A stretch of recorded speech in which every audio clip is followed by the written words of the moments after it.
Hi, this is Joe Keller, writer-director of Artifacts. Here we're going to do a quick comparison between the storyboard and final film for the opening sequence.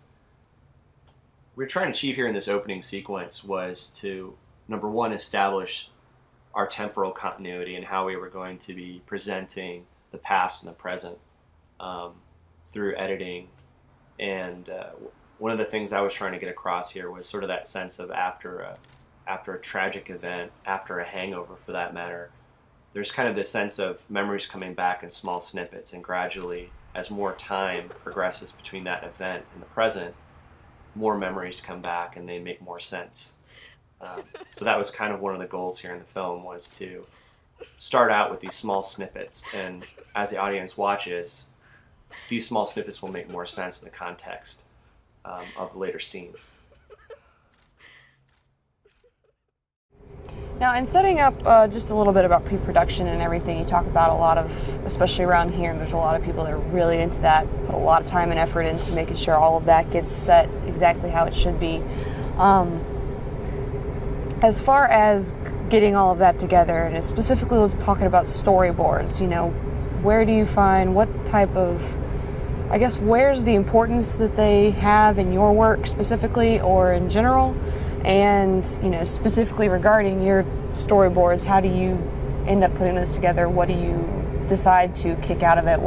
How does that process end up going? That's a great question. Yeah, so I think for me, storyboards are really an important centerpiece for any of my films. So in terms of your question about storyboards and how do they play into the pre-production process for me and that. So I start with the script. I go through and line the script by each shot. I'm thinking about what I think this needs to be. Is it a medium shot, a wide shot? So my scripts are all lined with numbers. And then from that, I take that away and I start trying to draw what I have in my head. So I draw what I have in my head. Each angle has a purpose, low angle, high angle, proximity, camera movement. All those things are driven out of a purpose that a feeling I'm trying to invoke in the person who's watching. So the storyboards for me serve as a way of communicating to my team, obviously to my director of photography, what I want, but also I use them pretty exclusively with my actors to say, hey, look, here's the proximity of the shot, so put a lot into this versus it's a wide shot, maybe tame it down just a little bit. I also like them to see what I see in terms of the emotions I try to draw on the faces of the people in my storyboards. So that tool serves as a way of communicating more than words can necessarily, or more than me talking about it can.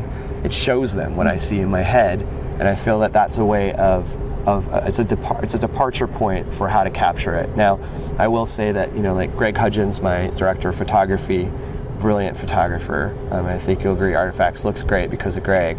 That film, a lot of what we had there was as it was related in the storyboards, but then Greg would take it and make it that much better, right? He'd add his own flavor to it, and he'd come up with his own fantastic shots that we talk about. So I think they're a starting point, and I think if you're sort of this kind of person who is really a control freak, a person might have the tendency to say, no, it's just be just like this. I think for me, it's just a starting point. It's a dialogue. And it's a way for me to communicate what I see and for me to get feedback from people. Because again, like you said earlier, this is a collaboration, right? So Greg and I would look at these things and he'd say, well, what about this? And have you thought about this shot instead? Or okay, that works. And it's just a departure point, but a really important part for me. I mean, I storyboard every shot in my films. Right. So it takes a lot of time.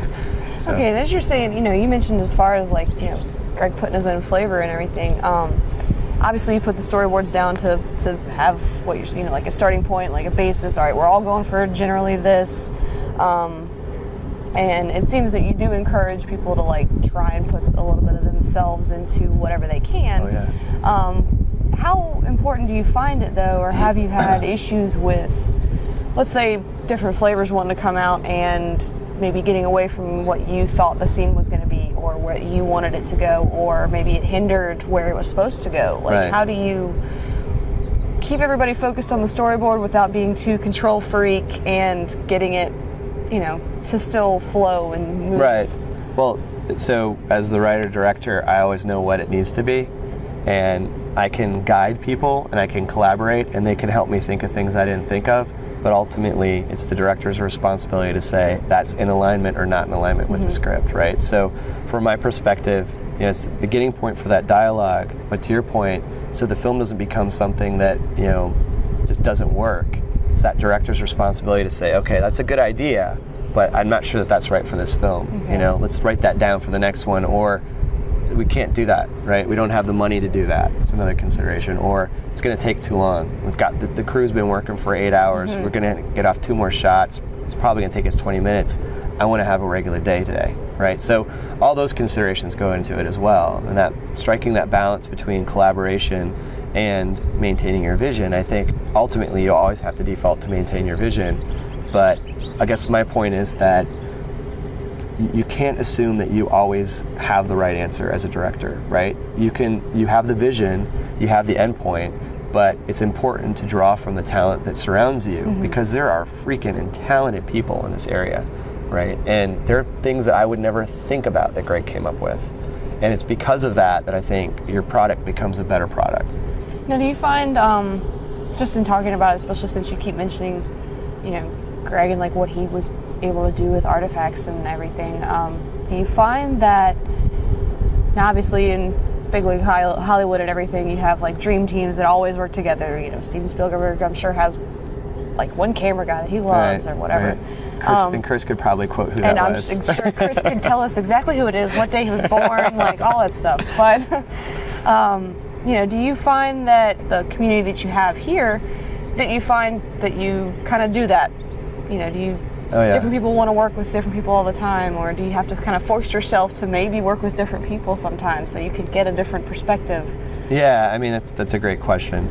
So for me, the first film I shot when I was here, Lost Dog, I shot that myself and I directed it and produced it, and I had some other people kind of producing, but they hadn't had a lot of experience doing that in the past, so I was doing most of it or telling them what I needed them to do. And that was really tough. And I think the film suffered for it because it was not a collaboration. It was Joe trying to control everything. And what I found, though, is that with artifacts, I want to work with Lavender Gill for the rest of my life. I want to work with Tim Holt for the rest of my life. I want to work with Greg Hutchins for the rest of my life, Ashley Payne, all the actors, Patrick, everybody.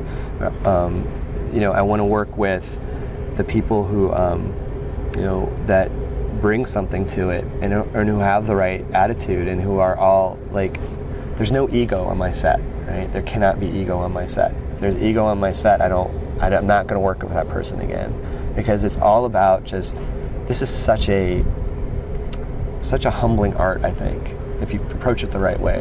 You kind of take your heart out, you show it to the world, and you kind of hope that they don't hate it, right? And I think everybody in this industry has that feeling deep down inside, but we have different ways of dealing with it. Do you have anything else that you want to add to people like looking to get into it, or maybe somebody that has been out of it for a while that happens to see this, maybe is thinking about getting back into it? Yeah, I mean, I think the first thing would be get into it for the right reasons. Don't get into it because you want to be famous. Get into it because you want to practice an art that has a very long and strong tradition, and respect that tradition, and respect where it's come from. Put the time in to understand it. I think learn a little bit about business. I may be a little bit jaded in my position on that because that's where I come from, but I think learning a little bit about business can only help.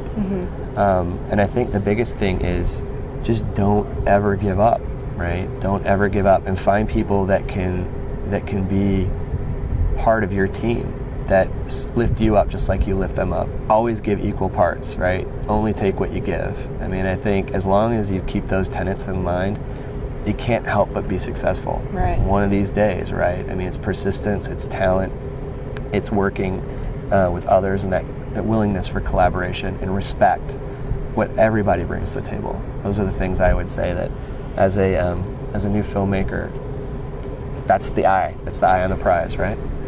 So wonderful. Well, thank you so much, and thank you again for taking your time. Thanks very much. Yeah, thank you for taking your time, right? We have been talking with Joe Keller. We can't thank him enough for taking his time and speaking with us today. And I have been Anna Wright for the GigSpotting Network. Catch us next time.